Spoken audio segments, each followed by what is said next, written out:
Bonjour, vous êtes là comme toujours à m'accorder toute votre attention. Vous êtes bien sur Télésud, vous êtes les bienvenus. Aujourd'hui, je reçois une écrivaine de talent qui a publié avec succès presque tous ses ouvrages aux éditions Albin Michel. Je ne vous la présente plus. Bonjour Christine Orban. Bonjour. Bonjour, vous allez bien? Bien, merci. Oui.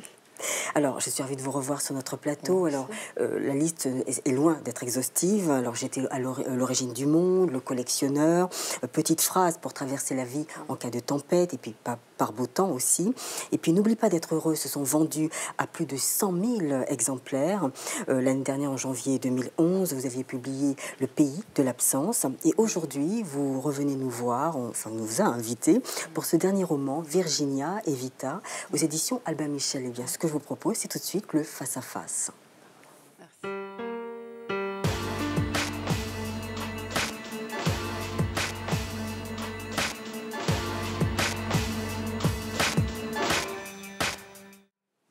Christine Orban, il y a 20 ans, vous avez publié donc sous le nom de Christine Duon ce livre sous le titre Une année amoureuse de Virginia Woolf. Alors expliquez-moi les motifs de cette réédition. Alors, quand j'ai publié Une année amoureuse dans la vie de Virginia Woolf, en effet, j'étais une jeune romancière et je n'avais pas le public que j'ai aujourd'hui. Et comme c'est un livre très important pour moi, je dirais presque que c'est une autobiographie déguisée. C'est un livre, c'est un auteur, Virginia Woolf, qui m'a énormément apporté, qui m'a aidé peut-être à écrire, à me construire.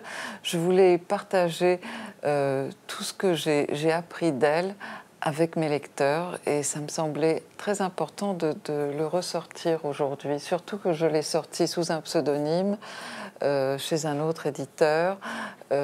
Donc c'était important aussi pour mon éditeur que ce livre rejoigne tous mes autres romans, presque 20 aujourd'hui, chez Albin Michel. Mais dis donc, voilà, une artiste de talent, quoi, enfin une écrivaine de talent. Ce que je voulais savoir, est-ce que vous avez réécrit quelques passages ou le livre est resté intégral? Alors, c'est une épreuve en effet très périlleuse de se relire. On ne sait jamais comment on va réagir.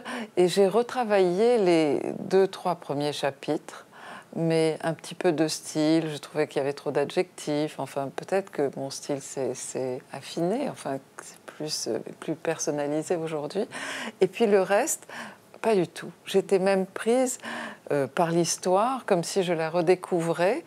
Et même, je dois dire, et je ne suis pas quelqu'un qui me fait des compliments du tout, j'étais presque étonnée par la somme de travail que j'avais fournie. Parce qu'en effet, pour écrire ce livre, il faut bien connaître Virginia Woolf et sa relation avec cette femme, Vita Sackville-West, cette relation d'amitié et d'amour. Il faut avoir lu tous ses journaux, toute sa correspondance et ses romans. Donc j'étais très imbibée d'elle et même je redécouvrais là des détails que j'avais oubliés.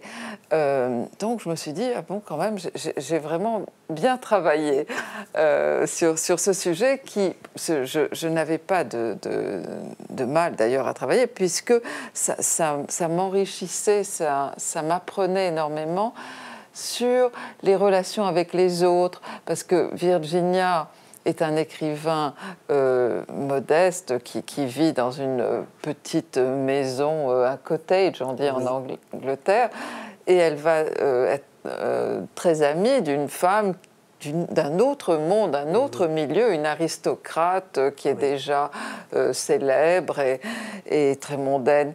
Et en fait, c'est aussi un livre sur les relations entre les êtres humains quand on vient aussi de différents milieux, parce que Virginia Woolf va presque parfois s'en vouloir d'être admirative de choses futiles ou d'être un peu séduite par ou je ne sais pas, impressionnée même parfois par une belle voiture, par une jolie tenue, par des perles fines, donc c'est le regard aussi d'une société à l'autre qui m'avait passionnée. C'est l'histoire, donc, comme vous le dites, de deux femmes, Virginia Woolf et Vita Sackville-West. Alors, on découvre bien sûr un amour saphique, destructeur ou bienfaiteur? Alors, il est bienfaiteur dans le sens où il va donner naissance à une œuvre à Orlando. Oui. parce que l'histoire du livre aussi, j'essaie de montrer comment Virginia écrit, comment j'essaie de répondre à cette question qu'on pose tout le temps aux écrivains, comment vous vient l'inspiration? Alors là, je réponds à la place de Virginia Woolf. Comment lui vient l'inspiration? Elle est amoureuse de Vita. Et Virginia est quelqu'un de mal à l'aise dans la réalité, dans la vie. C'est une femme dépressive, déprimée, qui a beaucoup de complexes et qui a beaucoup souffert parce qu'elle a perdu des êtres chers dans l'enfance et probablement même a-t-elle été violée par son frère. Donc elle n'est pas à l'aise dans la réalité. Et pour vivre cette histoire d'amour, elle va prendre Vita et elle va la transformer en personnage de roman. Et là, dans l'imaginaire, sur une feuille de papier, elle est mettre à bord. Et là, elle est libre et elle vit bien. Oui. Et même, elle écrit ce livre totalement révolutionnaire, puisqu'elle va transformer un homme en femme, elle va le faire vivre 3 siècles, elle va... Il ne faut pas oublier qu'on est en Angleterre en 1927. C'est un livre très courageux qui, en plus, annonce à tout le monde qu'elle est amoureuse de Vita. Exactement. Donc, elle n'a pas peur d'avouer ses penchants homosexuels. Et même, quand même, elle vit dans une société assez libre, puisque son mari est son éditeur, et elle va quand même dire à son mari, voilà, je vais écrire un livre sur mon amante, qui va être, elle ne le dit peut-être pas comme ça, mais il le sait, qui va être mon personnage principal. Et Leonard Woolf, le mari, va accepter parce qu'il sait que Virginia est dépressive et qu'elle s'en sort qu'en écrivant. Que là, elle vient de finir la promenade du phare et elle a sombré dans une grande dépression. Ouais. Et puis l'envie de vivre revient avec l'envie d'écrire. Ça, c'est pour le côté, donc vous me disiez, positif. Le côté négatif de cette relation, c'est que Vita comme la vie, aime la vie. D'ailleurs, Virginia lui dira tu as mis ton talent dans ta vie et moi dans mon œuvre. C'est très méchant, mais elle pouvait l'être. Elle aime la vie, elle aime l'amour, alors que Virginia n'est pas charnelle du tout. On dit qu'elle a une relation avec cette femme, mais ça n'est pas une femme très charnelle. Et elle va lui en faire voir de toutes les couleurs puisqu'elle la trompera. Donc, et peut-être que ma théorie à moi, c'est que Virginia va interrompre cette relation à la fin d'Orlando parce qu'elle n'en aura plus besoin. Vous voyez, le vampirisme des écrivains. Et parce qu'aussi, elle n'est pas capable de soutenir un amour avec une femme aussi volage, qui a aussi un mari, des enfants, enfin, qui mène toutes les vies en même temps. Mais justement, comment se fait-il que les maris à cette époque étaient aussi discrets? Harold, le mari de Vita, était au courant aussi de cette relation lesbienne, enfin, et on les sent mais totalement discrets, ils acceptent, ils tolèrent. Oui, c'est tout ça qui est assez incroyable. Mais Harold aimait les messieurs. Et ils ont quand même eu 2 enfants. Et c'était un couple formidable. D'ailleurs, il y a un petit livre que j'aime énormément, écrit par le fils de Vita et de Harold, qui s'appelle Portrait d'un mariage et Portrait of a Marriage par Nigel Nicholson. Et il raconte le couple extraordinaire que formaient leurs parents, qui étaient libres et homosexuels tous les deux. Donc on est quand même dans une société assez libre, alors qu'on est en Angleterre en 1927. Oui. Il y a autre chose. Alors, Virginia, pour oublier les absences de Vita, donc décide d'écrire un nouveau roman, Orlando. Orlando, qui, en fin de compte, est lui-même aussi un personnage tourmenté. Elle le tourmente, enfin, au fil, en fin de compte, de ses rencontres avec Vita. Donc, il y a tout un parallèle, voilà. Et pourquoi Virginia ne montre pas, justement, cette évolution de l'écriture? C'est quelque chose qu'elle veut partager seulement avec Vita, mais pas avec son mari. Alors, pour finir, parce que j'ai oublié de vous dire, les 2 maris vont se parler et se rencontrer. Donc, je fais dans le livre, en effet, pour répondre à votre question, parce que c'est quand même un peu bizarre, ces 2 hommes vont un jour se parler avec toute la froideur et la réserve anglaise.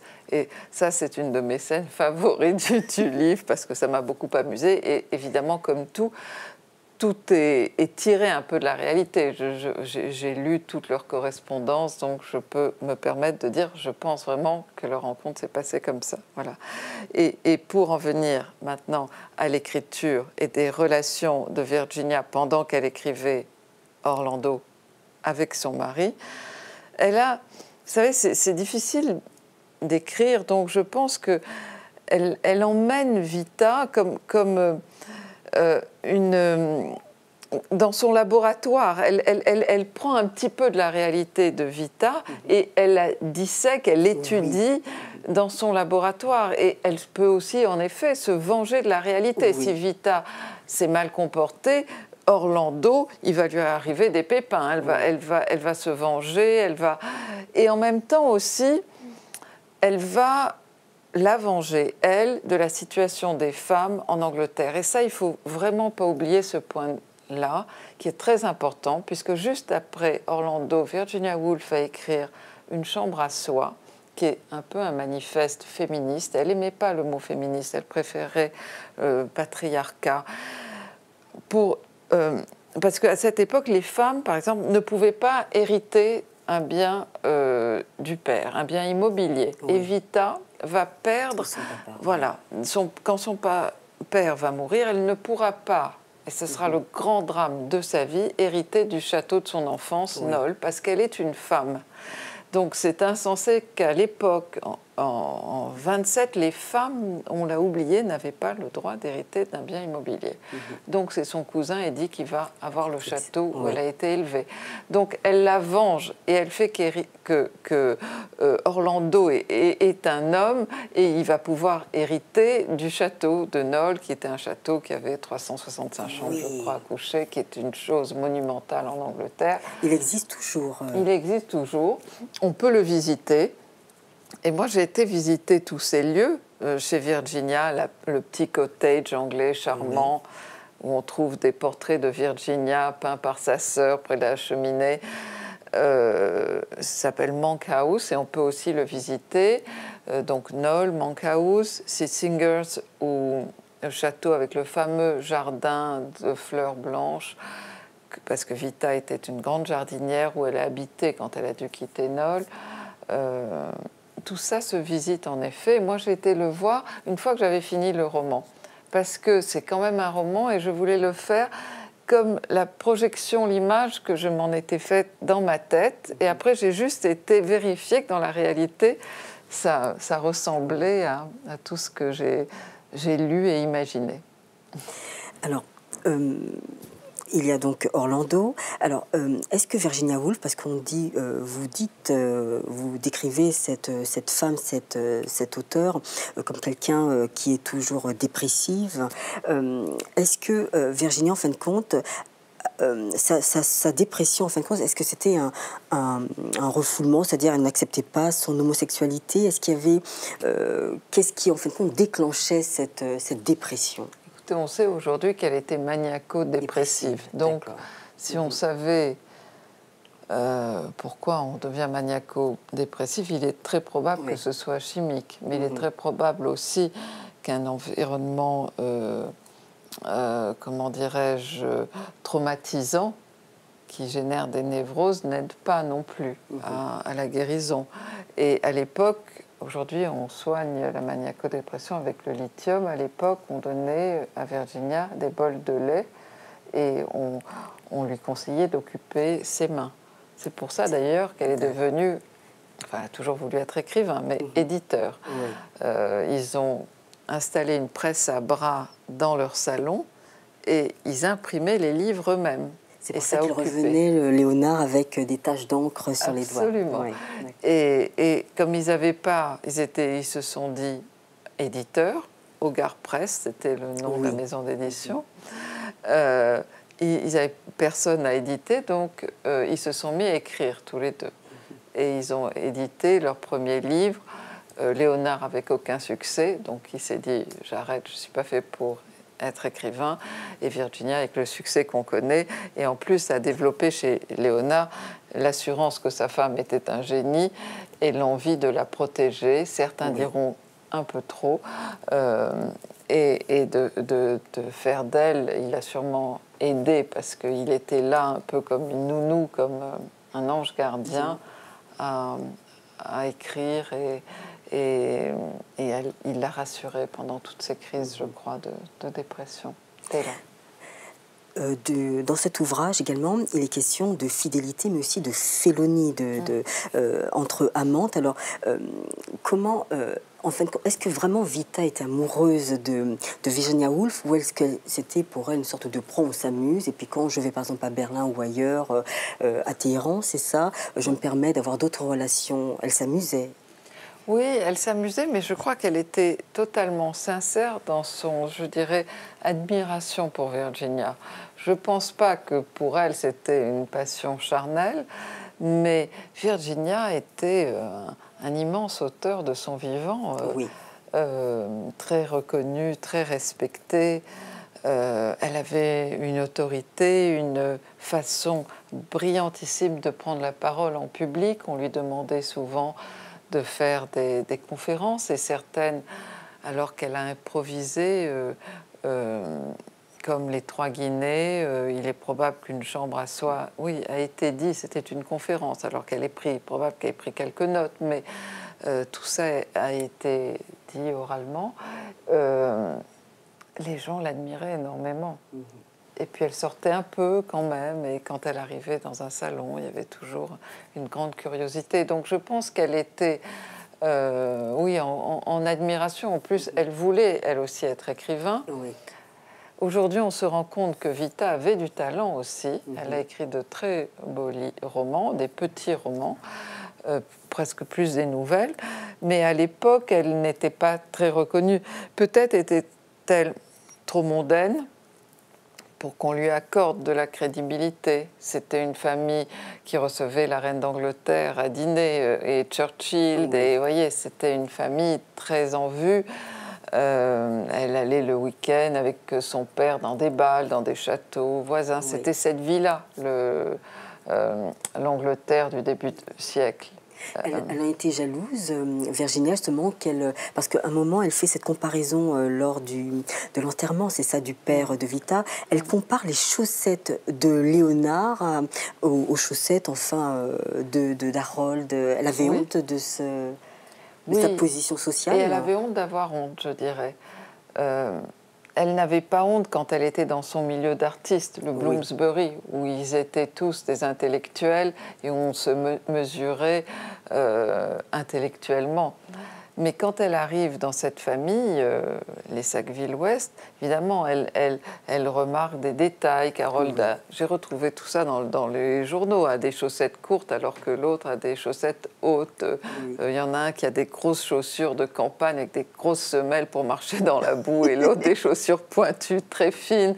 Donc elle remarque ça. Puis elle aussi, elle souffre, au fond, de son incapacité à aller faire des courses. Vous voyez, c'était vraiment pas une folle de shopping, mais elle aurait bien aimé être bien habillée elle aussi, mais elle ne sait pas faire ça. D'abord, elle n'a pas beaucoup d'argent, elle ne sait pas le dépenser pour des robes, elle n'a pas le goût de ça, elle est toujours un peu mal attifée. Et elle en souffre un peu quand elle voit les amis de Vita avec des renards, avec des... Qui porte très bien la toilette, elle en souffre. Et j'avoue que les analyses qu'elle, femme si intelligente, géniale, fait sur les vêtements, la différence de se comporter selon qu'on est bien ou mal habillé, est très très drôle. J'ai relu, je ne sais pas, un petit livre, je crois qu'il vient d'être réédité, Suis-je snob, de Virginia Woolf. Je riais toute seule dans la nuit tellement c'était drôle. Alors, je voulais savoir, Christine Orban, est-ce que pour vous, c'est une sorte de roman introspectif et biographique? Et bien sûr. Au début, je n'osais pas le dire. Mais en fait, aujourd'hui, et puisque 23 ans se sont écoulés, je me souviens d'avoir choisi, pas totalement innocemment, Virginia Woolf. Alors oui, elle m'accompagne depuis quasiment que je sais lire. Je suis tombée dans Virginia Woolf très jeune, et donc j'ai une grande admiration pour toute son œuvre. Mais avec la vie qui avançait, je me suis rendu compte qu'on avait beaucoup de points communs. Je ne vais pas comparer nos œuvres, nos écritures, pas du tout. Je ne me permettrai pas. Mais des points communs, des faits dans nos vies, par exemple, avoir été éprouvé par des deuils très jeunes et en avoir souffert et avoir des blessures. Et quand elle parle de ses souffrances, je sens qu'on a vécu des choses très similaires. Même les milieux sociaux, moi j'arrivais du Maroc à Paris, oui. Et alors des Sackville-Ouest, j'en ai rencontré moi aussi, et tout ce qu'elle raconte, parfois avec humour, parfois avec souffrance, parce que quand on est très jeune, ça fait souffrir de se sentir différent. Pour ça aussi, c'est un livre aussi sur cette différence. Moi, j'en ai beaucoup souffert. Je me sentais plus exotique, je me sentais étrangère dans le pays qui devenait le mien. Et puis, il y a des gens qui ne sont pas toujours accueillants et bienveillants comme ceux de mon enfance. Donc, j'en ai souffert. Donc, je me suis là un peu identifiée. Puis, on a épousé toutes les deux des éditeurs. Et je crois qu'il n'y a pas beaucoup d'exemples, à part Virginia Woolf. Peut-être qu'il y en a d'autres, mais je ne les connais pas. D'écrivains qui épousent des éditeurs. Et c'est très bizarre parce qu'on pourrait croire que ça aide. Et puis finalement, non. Je crois que c'est presque plus difficile parce qu'on a quelqu'un à la maison qui vit avec des écrivains. Donc, qui n'est pas du tout en état d'admiration, même si ce n'est pas ce qu'on demande, mais que c'est pas normal d'écrire, c'est presque un écrivain encore avec des états d'âme. Oh là là, c'est presque ennuyeux, vous voyez, encore à la maison le soir.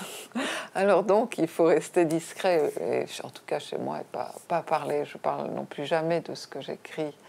Et quand je donne mon livre à lire à mon mari, c'est qu'il est fini, comme elle.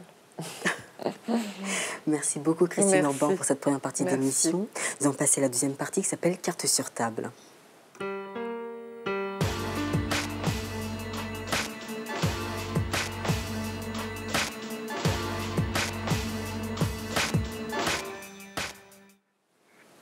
Alors vous avez des cartes devant vous, choisissez-en une au hasard.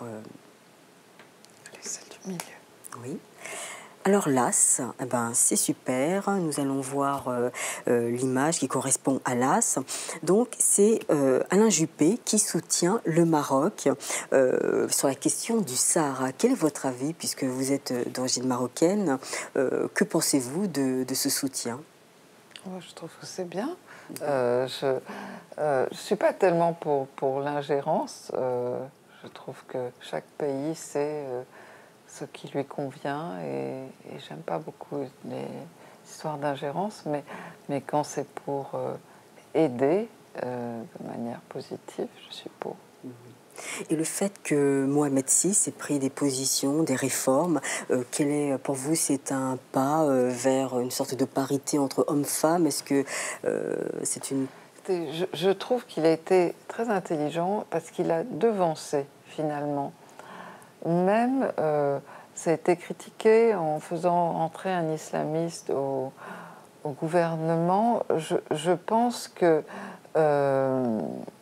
c'est admettre d'abord, quand il y a des formations, qu'elles soient politiques ou religieuses, leur présence. Et il vaut mieux devancer les événements plutôt que créer des colères et des révoltes. Et d'ailleurs, tout se passe bien. Pour l'instant, tout va bien. Moi, je dois rendre hommage au bien qu'il a fait aux femmes au Maroc. Je pense que maintenant, il y a des femmes brillantes, des femmes qui travaillent. Moi, à mon époque, il y a longtemps, par coquetterie, peut-être pas dire le nombre d'années, mais c'était difficile d'étudier. Maintenant, il y a des facultés C'est pour ça aussi que j'ai dû partir en France. Il y a des facultés. J'ai la chance d'être présidente d'un prix littéraire qui est un prix important au Maroc, le prix Mamounia, et on essaie de faire connaître les jeunes écrivains, ou pas, moins jeunes, mais les grands écrivains marocains un peu dans le monde, donc en leur décernant un prix. Avec un jury très sérieux et j'avoue que je suis étonnée même de la diversité, de la richesse, enfin c'est formidable d'avoir la chance d'avoir autant de grands écrivains dans un pays, et je pense que c'est, vous savez, la littérature, la culture s'épanouit aussi dans un régime qui le permet. Il y a aussi une foire maintenant d'art contemporain à Marrakech, j'ai été l'année dernière, qui réunissait des grands peintres, des grands artistes, dont mon ami Bin Bin, qui a eu le prix l'année dernière, que j'ai connu à cause du prix d'ailleurs, et dont j'ai découvert le travail de peintre.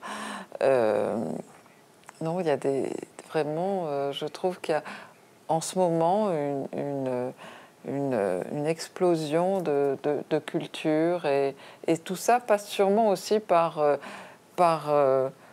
plus de liberté aux femmes en tout cas. Alors peut-être qu'il y a 1 ou 2 livres qui ont été interdits pour certaines raisons, et ça je le regrette. Parce que regardez en France finalement et dans d'autres pays ce qui se passe, hein, on a le droit de critiquer et on a le droit d'être différent, que ce soit sexuellement ou pas, et ça, je pense qu'il faut pas, qu'il faut laisser les artistes s'exprimer. Très bien. Je vous remercie beaucoup, Christine Orban. Nous allons passer à la troisième partie de l'émission qui s'appelle Coup de cœur. Il nous reste très peu de temps. Ouais.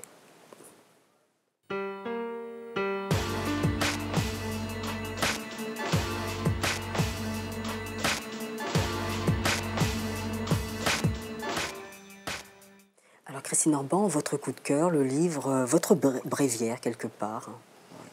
Alors comme ça, brûle pour point, écoutez, ben, je vais vous dire celui de cette nuit. Alors j'ai relu Nietzsche, vous voyez, c'est un auteur qui m'accompagne souvent, et là j'ai vu, c'était quoi, un petit chapitre 121, et j'étais très étonnée de voir, je me suis dit, mais il aurait pu inventer la psychanalyse, il aurait été un grand psychiatre, parce que